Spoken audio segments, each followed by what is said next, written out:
Welcome back to Royals Weekly. I am your host, Michael Mead, and not joining me is Eurotrash Mark, who skipped town with a sack full of rubbers and a head full of dreams to see the world. That's right, Mark is still in Europe, Portugal to be more precise. So we're rocking a solo episode for this week. If you subscribe to our Substack, you saw me doing the solo midweek episode. You saw the solo mics drop episode this week, and this will be my final solo episode because Mark should be back this week. On this week's episode, we are going to discuss a crucial week of winning for the Royals. It was a really good week, and they needed a really good week, and it was against two lesser opponents, and they showed out in a big way if you were watching any of those games. We're also going to dig into how some of the guys that were acquired at the trade deadline, how have they been helping the team? We're going to talk about that. Maybe how have they not been helping the team for some of them. We're going to preview a more difficult week ahead for the boys. But first, reminder to subscribe to our Substack. That's royalsweekly.substack.com. $5 a month will get you a bunch of extra content, written article a week, 2 extra episodes a week, and just a whole bunch of great discourse on your Kansas City Royals. Helps us out a bunch. Also, rate and review if you have the opportunity. 5-star rating on Apple Podcast goes a long way. A great review. We love to read those on air. I don't know how to check that because I'm technologically inferior to everyone. And so Mark will give those a look see whenever he gets back and see if we have any of those because I don't know how to do it. Yeah, with that, let's jump into roster news. There was a bit of roster news to start the week. We saw Hunter Harvey go back to the 15-day IL with a right adductor strain, which if you're curious, that's a groin strain on his right leg. They brought up Luinder Avila to fill that spot. Luinder Avila only saw 1 inning of action before he was sent back down so that the Royals could activate Michael Lorenzen from the IL. We saw Lorenzen make his first start back in the majors yesterday. Talk more about that here as we go. I thought he looked pretty good. Command was a little bit shaky, walked too many guys, but Lorenzen's never been known to have great command to begin with. But pretty much a vintage Michael Lorenzen. I'd like to see a step forward in the next one. He only went 4 innings in this last one. I think he threw 87, 85 pitches in that outing. I'd like to see him be a little more pitch efficient in the next one, but the bullpen did pick him up. Also, of maybe more minor roster news, Jack Caglione and Mark Canha both began rehab assignments, so maybe there's something that happens there. I wouldn't be surprised if Jack Caglione gets sent maybe back to Omaha. And Mark Canha, that's a tough one. Maybe he comes up for someone like a Nick Lofton, but I don't know that he gives you a lot more than what any of the guys that are currently on the 26-man roster are already giving you. Last week, Mark and I said that the boys had to win at least 5 out of 6 games this week against the Nationals and the White Sox, 2 teams that are among the worst in baseball. From our lips to Jimmy Gobble's ears, ladies and gentlemen, they did it. The offense showed out. They took 2 of 3 from the Nationals, and then good pitching plus some timely dingers helped them sweep the White Sox. And I don't know if you guys saw that game today. We had an Adam Frazier 2-run home run. We had a Jonathan India home run to tie the game. I mean, just wild, wild, wild stuff out there. So what does this mean for the Royals in their quest to make the playoffs? Well, I think their chances are really still on life support. But this was the only way for those chances to survive. You had to create an opportunity for yourself by beating up on the teams that should be beaten upon, if that makes sense. Fangraph still gives them an 11.9% chance of making the playoffs, which is up, which is a good thing. It was good to see their offense really come to life, especially from some players that you don't always see. And I'll talk a little bit more about that here in a second. But, they've kind of figured out not a unique way. They're just doing their leadoff spot a little bit different way. They're having Mike Yastrzemski be the leadoff guy against righties and then Maikel Garcia take it over when they're facing lefties. And so far it's produced a little bit more on base at the top of the lineup. And then some of the guys that they've acquired at the deadline or just throughout the year are helping at the bottom of the lineup. And it's a lot of it's matchup related and things like that. And that's exciting to see. They're still half game back from Cleveland. Okay. And that Cleveland's not in a wild card spot or anything. Cleveland's out on the outside looking in as well. So they're a half game back from them. They'll have a series with them coming up in a little bit. the beginning of September, I think. And then they're 3.5 back from the Yankees. And that's really the spot they're fighting for because the Yankees have the final wild card spot right now. So they're 3.5 games out of the wild card right now. Still a lot of work to do, but they have leapfrogged the Rangers, who they will play starting tomorrow on Monday when you guys are watching this. We start a big 4-game Rangers series. They've been able to leapfrog the Rangers, but you don't want to let them back into it. So they need to do well in this Rangers series that we will preview a little bit later on. When you win 5 out of 6 games in a week, you're going to have strong performers, and the Royals had a lot of them this week. Since Mark's not here, I'm going to do it a little differently.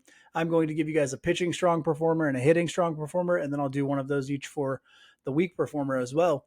My strong performer for this week for the pitching side is going to be Ryan Bergert, a guy that they got in the Freddie Fermin trade, probably the central piece of that Freddie Fermin trade. Well, definitely the central piece, but just has been phenomenal for the Royals since he got here. 5.1 innings pitched this week. Today, he was the starter in today's game. He gave up 1 earned run. I think he gave up a second unearned run, 2 walks and 7 strikeouts. Bergert is giving you pretty much what you thought he would. They have kind of optimized his pitch mix a little bit. He's going deeper into games more consistently than what he was in San Diego.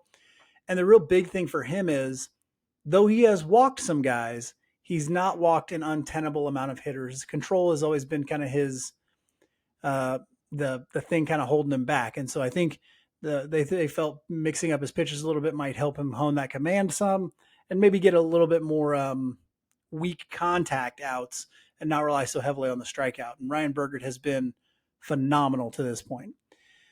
Our hitter of the week is a guy I have torn into and joked about for a long time, but he definitely deserves his props. Adam Frazier is our hitter, a strong performing hitter this week. 9 for 23, 2 doubles, a home run today, 5 RBI, a walk, and 3 strikeouts. He has been unbelievable since he got back with the Royals, really driving the bus, if you want to use a HUD reference here, really driving the bus for the bottom part of this lineup. He's giving you competent at-bats at the bottom part of the lineup, and it's essentially kind of wherever you need to play him kind of a guy. And so to see Adam Frazier do well is awesome. The Royals really needed that to really provide some stability and some competence to both not only the corner outfield, but also second base, where he plays a good chunk of the time as well. So good on you, Adam Frazier. I hope you can keep it up for the rest of the year. Weak performances. The first one probably won't surprise you if you've been watching a lot of Royals baseball lately. Seth Lugo. There is something wrong with Seth Lugo. Ever since he put pen to paper on that extension, he has been bad. He pitched 4 innings this week in his start against the Nationals. He gave up 6 hits, 6 earned runs, 2 home runs, 4 walks to just 2 strikeouts. And we've talked about basically 2 big reasons why he has been so bad. The big one is probably the command, but the velocity's down slightly as well. He's missing so much in the heart of the plate that guys are just crushing the ball. And because the fastball velocity is not quite as good as what it's been, when he plays it in the top of the zone, he's not getting the swing and miss that he usually does.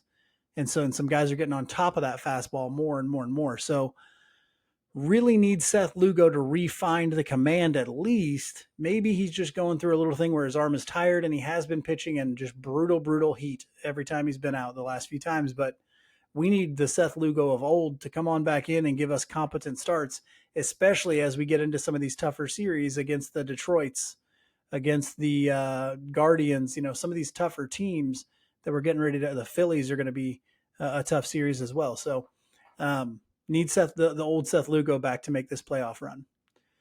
On the hitting side of weak performers, I'm doing something a little unprecedented here. Really nobody. There were really no real weak performers on the hitting side for the Royals this week. Garcia had a low OPS, but he also had some really big hits for this team this week. He had a huge 2-run double that essentially won them a game this week. Yaz has a low batting average this week, but his on-base ability he's been on base 1 million times this week. He's doing exactly what you need, Mike Yastrzemski, to do. He's done everything you've really wanted him to do this week. And so I'm going with no weak hitting performances. Everybody else, by the way, had an OPS over 700. Even Yaz has an OPS over 700. But How can you pick on that? I'm not going to pick on that. Everybody was hitting this week. The offense looked great. Now that gets me to my theme for this week. Went with just a classic, a classic of American cinema and baseball cinema. If you haven't seen this movie, when you're done listening to this podcast, go watch it. And that is the baseball classic Bull Durham. Some people call it the greatest baseball movie ever made. I wouldn't be one of those, but it's definitely one of the greatest baseball movies ever made. I'm going with the line from the great pitching prospect played by Tim Robbins, Ebby Calvin Nuke Lelouch. Okay. And it's when he keeps shaking off his veteran catcher, and the catcher comes out to visit with the mound, and he says, "I want to announce my presence with authority." And then, of course, Crash Davis, played by Kevin Costner, says, "You want to announce your presence with authority?" And he just dresses this guy down on the mound. And it's a beautiful sentiment. But I want to go with it because it felt like that's what the Royals were doing. They were announcing their presence in this playoff race with authority this week. Now they have to go out and prove it again against two much better teams. If they can do that this week, ooh boy, then they're really going to show the rest of those teams, the Clevelands, the Rangers, the Yankees, and the Red Sox. You better be scared because the Royals can hit, and the Royals we know are going to pitch. Royals Weekly is brought to you by Eric Oxher of West USA Realty. Do you have the same fantasy that we do, retiring to a land of eternal summer? If so, you need to call Eric Oxher of West USA Realty pronto. He can help you transition to a lovely home in the Phoenix area and a life of fun in the sun. Oh, that should say on the sun. Living in Phoenix is like living a life of fun on the sun. But hey, it's a dry heat, I'm told, so you can do it. Eric was one of the top real estate agents in the Phoenix area to end 2024 because he gives all of his clients a personal experience focused entirely on their needs. With Eric Oxher of West USA Realty, it's not about him, it's about you. He's there to listen to you, work for you, and guide you through the ins and outs of buying and selling in the Phoenix area. You don't want to get lost buying and selling in the Phoenix area. That is how you wind up in a cult where all they do is sniff each other's underwear and drink awful smoothies. It's an epidemic out there, people. All right. You will get trapped in one of those without the guidance of Eric Oxher of West USA Realty. Find Eric Oxher of West USA Realty online at ericoxher.com. That's ERICKAUXIER.com. Or just give him a call or shoot him a text at 480-383-9745. That's 480-383-9745. If you're at all interested in what a life in the Phoenix area might hold, let him make the experience all about you. The Royals were not shy at the end of July, but you might say they were calculated. They didn't give up the farm with the highest rated prospect being dealt away for them, being Junior Marte to the Mariners. They did send Freddie Fermin to the Padres and Cam Devaney, Evan Sisk, Callan Moss to the Pirates. They also sent Andrew Hoffman to the Diamondbacks, but nobody's really saying, oh, there was no Carter Jensen in there or Ben Caderna or Blake Mitchell or any of the highest rated guys in their system. They did in return get a slew of players that they are expecting to help them in this playoff run and possibly for years to come. In today's Spotlight segment, we are going to look at how each of those players have helped so far in the push to make the playoffs. And we're going to kick it off with Adam Frazier, the aforementioned Adam Frazier. Okay. So far, Adam Frazier has played 23 games since he got to the Kansas City Royals. He is essentially an everyday player for this team now, which if you'd have told me last year, we're going to trade for Adam Frazier and make him an everyday player on the team, I would say, well, at least we're going to get on vacation early. But no, he's done phenomenal. Here's his slash line since he got to the Royals. He's got a 329 batting average since he got to the Royals with a 354 on base and a 474 slugging, which is fantastic for Adam Frazier, by the way. He scored 11 runs. He has 13 RBI. He has stabilized and added production at the bottom of the lineup, and he can play multiple spots. Now, do you want Adam Frazier playing the outfield? I don't love Adam Frazier playing the outfield. He plays a solid second base. He can play third, although you don't really want him there either. But he does an adequate job at everything you want him to do. And he gives one of the most professional plate appearances that we have. Even though he's not going to walk much, he doesn't swing at bad pitches. And so that's what's going to get you The singles here and there with a little bit of doubles power, and we even saw him muscle up today to hit the home run. Now, can he keep it up? That's the question. Can Adam Frazier be the Adam Frazier we've had this year and not the Adam Frazier we had last year? That's my hope, and I'm sure the Royals are banking on that as well. Let's talk about the guy that in the lineup anyway that most people were, I think, kind of universally thinking was a good move. That's Randall Grichuk. Randall has been in 15 games this year so far. He's done pretty much what we've expected. He's played against lefties a lot, and that's kind of his career MO is lefty killer.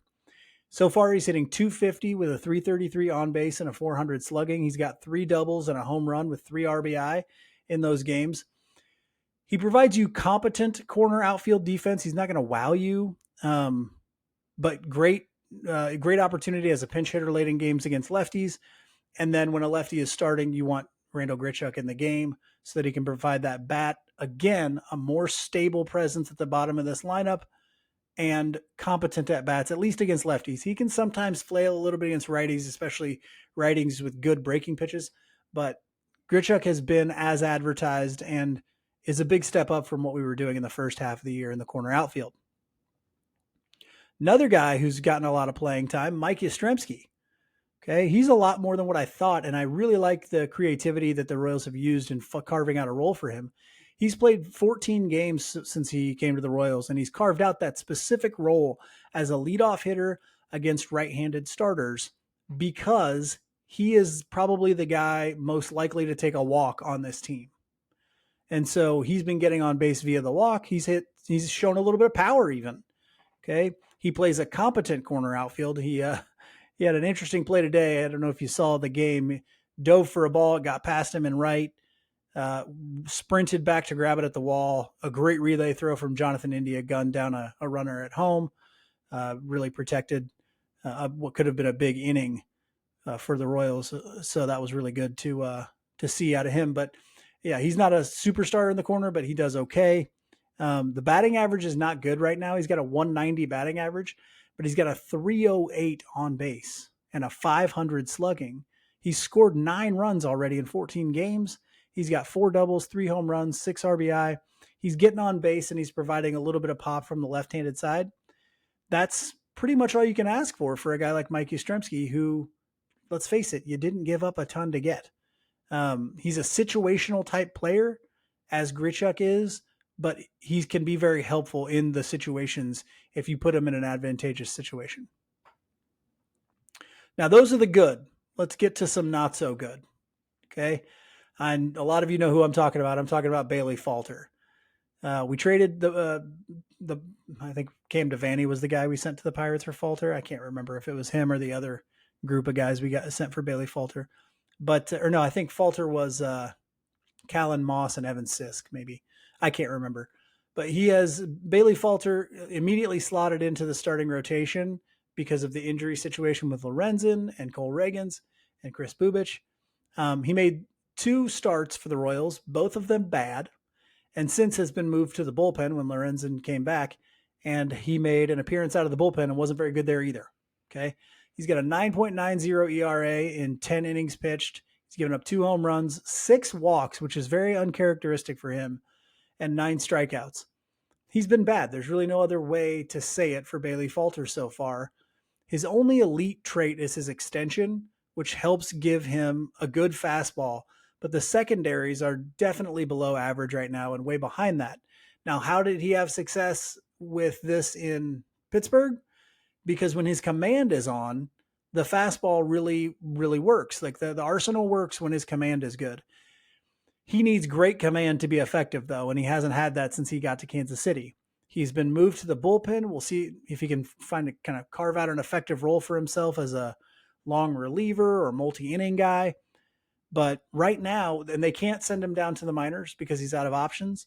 Right now, he's still kind of, I think, searching for a role and maybe searching for some effectiveness with those secondary pitches that he has not yet had.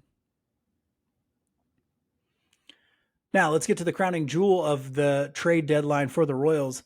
Ryan Bergert, mentioned him earlier as our strong performer of the week. He's had 3 starts so far and has shown real promise in those 3 starts.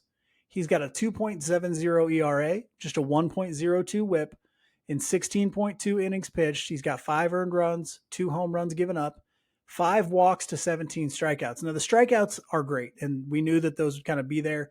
He's about a strikeout an inning guy. He can, he gets you north of 20% strikeout rate, closer to 25% strikeout rate for Ryan Burgers. The issue that he's had is that he also has like a 12% walk rate when he came to Kansas City. So you're always going to be mindful of how many free passes he's given up. But honestly, 5 walks in 16 and 2/3 innings pitched, you're going to be able to live with that for Ryan Burger. Probably don't want it to go too much higher than that, but that's not bad for him. He's been really effective getting the strikeout. He's been going deeper into games, as I mentioned earlier.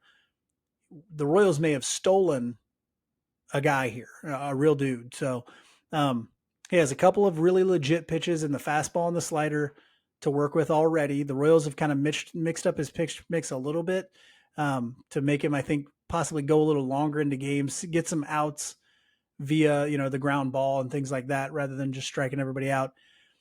He looks like a steal at this point. I mean, we gave up Freddie Fermin for him and Stephen Kolek, but right now Burger looks more than worth a Freddie Fermin, because it looks like if Royals can maybe even maximize that arsenal a little bit more in the offseason. You're talking about a guy who's a mid-rotation starter that you gave up your backup catcher for. So I think Burger was a steal, and I'm really liking the things I'm seeing out of him.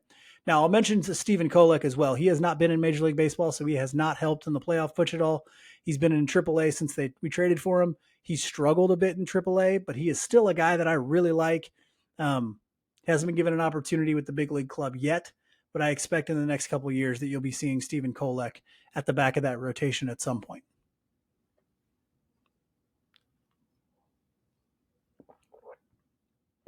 Royals Weekly is brought to you by All In Physical Therapy, who are happy to announce that they now offer strength and conditioning programs for youth athletes who want to gain an edge on the football field, basketball court, or baseball field. You should see me on the basketball court. Okay. I am a portly Bob Cousy with nothing to lose, which makes me very dangerous. Unless you start running, then I'm out. I'm done. Okay. And of course, All In Physical Therapy still offers the best in recovery from total joint surgeries and sports injuries, with offices in Blue Springs, Lee Summit, and Belton. They'll help you take care of your recently replaced hips, knees, shoulders, elbows, you name it. Now, my family is taking bets on which one of those things I'm going to need replaced first. But those dummies don't realize that my liver is actually the leader in the clubhouse, and I got a twin brother to just let me loan half of his. So, boom, I'm going to win that jackpot, baby.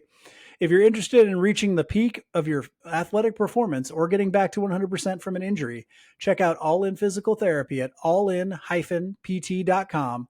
That's ALLIN-pt.com, or give them a call at 816-427-5300. That's 816-427-5300. The Royals will continue their homestand with what might be the most important series of the year. And I know we say that about a lot of things, but this one feels extremely important. And I know as we get closer to the end, there's going to be a series at the end of the year against the A's and the Angels. Those may end up being the most important. But to this point, this Rangers series feels huge. They take on the Rangers for a 4-game set starting tomorrow, Monday. And if they don't at least break even in the series, it could spell the end of their playoff push, as they have the Tigers up after that. They got the Tigers again. They got the Guardians. They got the Phillies. They've got some tough ones in there. So I think they probably need at least a break even here to feel still at least okay about their playoff shot. The Rangers are a solid team. They're right behind the Royals in the playoff race right now.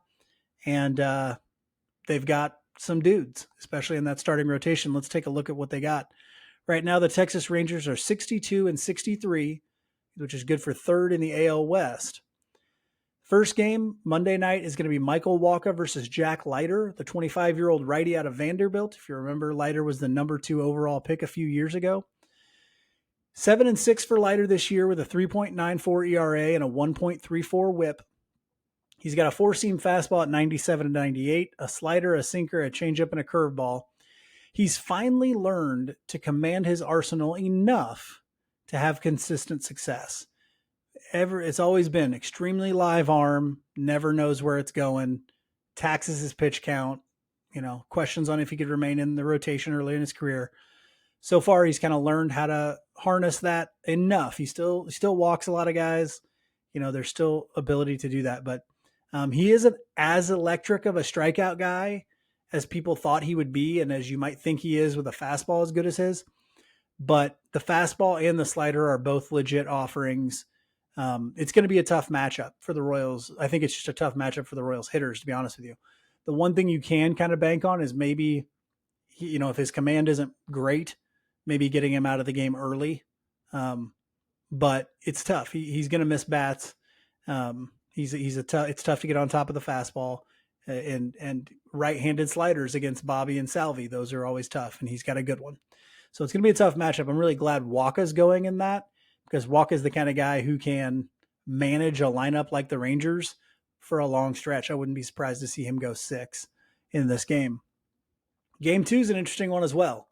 You got Seth Lugo, who struggled recently, as we detailed, versus Merrill Kelly, the 36-year-old righty out of Arizona State.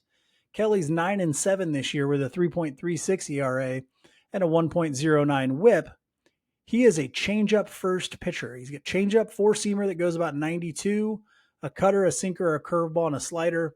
He's a crafty veteran who gets a lot of value out of his secondary pitches. That would be, and I would call them secondary pitches because that's usually what they are, but he throws his secondary, his off-speed changeup the most. And so, but he gets a lot of value out of the changeup. He gets a lot of value out of the cutter. And then the sinker, the curveball, and the slider, he doesn't throw a ton. He leads with his changeup at 26%. It's a very good pitch that plays well off of the four-seamer and the cutter. He can definitely give up hard contact. Average exit velocity is over 90 miles per hour, which only puts him in the 18th percentile. And so, he's just a crafty veteran and kind of relies on guile and those off-speed offerings to keep guys off balance, but he does it very well. And so that'll be interesting against a Royals lineup that's pretty aggressive. Game 3, by the way, if you haven't picked up on this, the pitching matchups for this series are tough. Okay. We might not see a lot of runs scored in this series. Game 3 will be Noah Cameron, and this will be on Wednesday night. Noah Cameron versus Jacob deGrom, the 37-year-old righty out of Stetson. 10-5 so far this year with a 2.76 ERA and just a 0.93 WHIP. He's got a four-seam fastball that goes 97 to 98, a slider, a changeup, and a curveball. We all know the story on Jacob deGrom. When he's healthy, he's a frontline starter, even at 37 years old. He was at one time one of the best pitchers in Major League Baseball, but he has never been able to stay healthy for a consistently long period of time. Fastball and slider are both elite offerings. Everything else is solid, but not great. You want to try to get to Jacob deGrom early in the game and get him out early. He does not walk a ton of people either. It's going to be a tough slog here. You need Noah Cameron to be as good as he has been so far this year. It's a big ask for Noah Cameron, but you need him to be very good in this game because Jacob deGrom, if he's on, can shut down a lineup very easily. And so my hope is the Royals can kind of chip away at deGrom and then maybe feast on the Rangers bullpen when they get him out. The last game of the series will see Michael Lorenzen go up against Patrick Corbin, the 36-year-old lefty out of Chippewa Junior College in Florida. 6-9 for Corbin with a 4.45 ERA and a 1.38 WHIP. He starts slider. It's a slider first pitcher. Slider, sinker, cutter, changeup, four-seam fastball in the low 90s, curveball.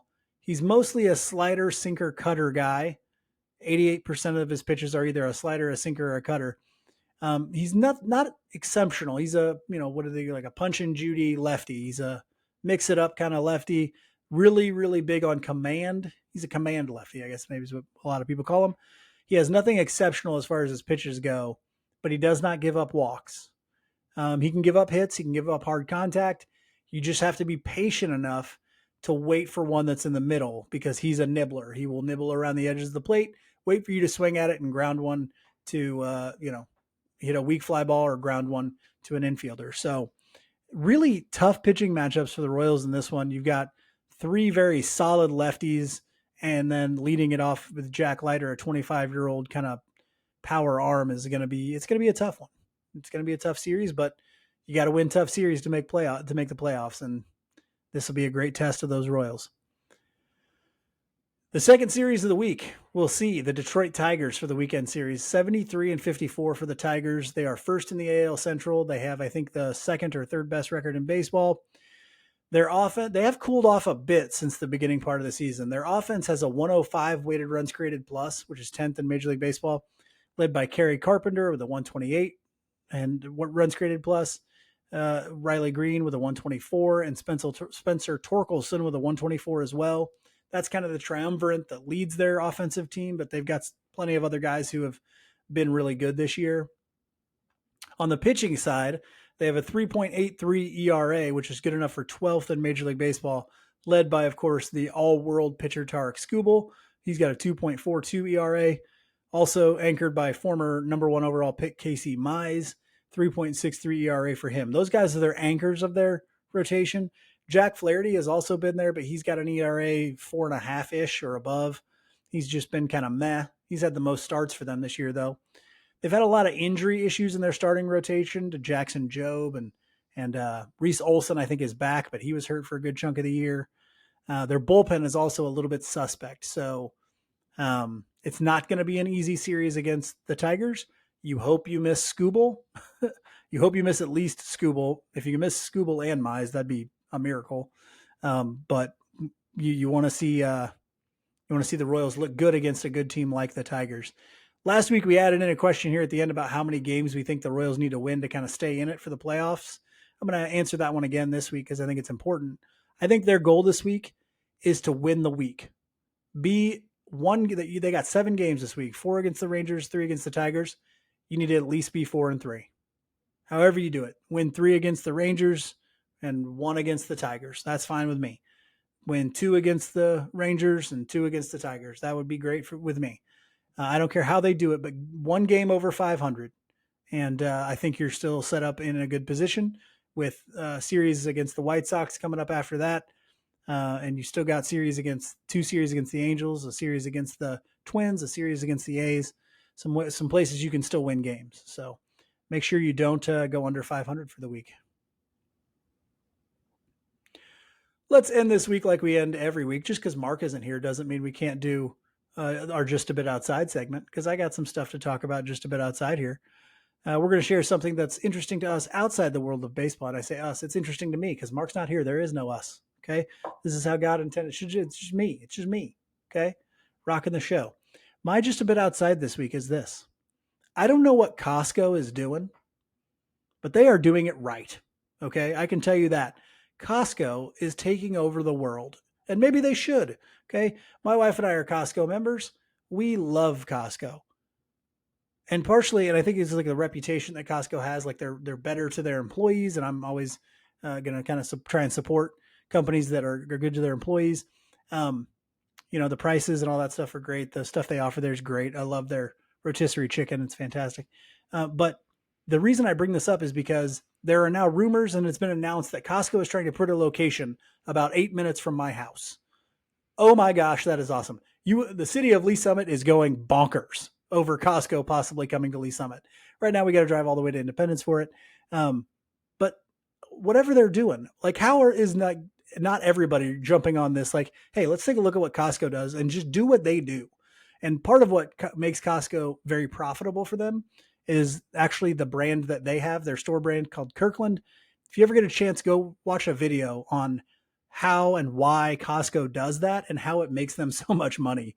It's absolutely brilliant. But love having a Costco membership. Love that they're going to try and bring something to Lee Summit. Love that they treat their employees well, that they give them holidays and insurance and treat them like human beings. I love that. There's a company that has not, now don't get me wrong. They're still a company. They're still more about making money. But, as far as when you got to find the good ones, it feels like Costco is. And I'm excited to get a Costco. That's how suburban I am. I'm excited to get a Costco about 8 minutes away from where I live and work. That's going to be cool. Hope it ends up happening. Only time will tell. All right. I want to thank you for joining me in this solo episode of Royals Weekly. Tune in again next week when Mark will be back. And hopefully we're talking about a winning week, a tough winning week for the Royals. I would take that any day. Until Mark comes back, I want you to be good to each other and go Royals.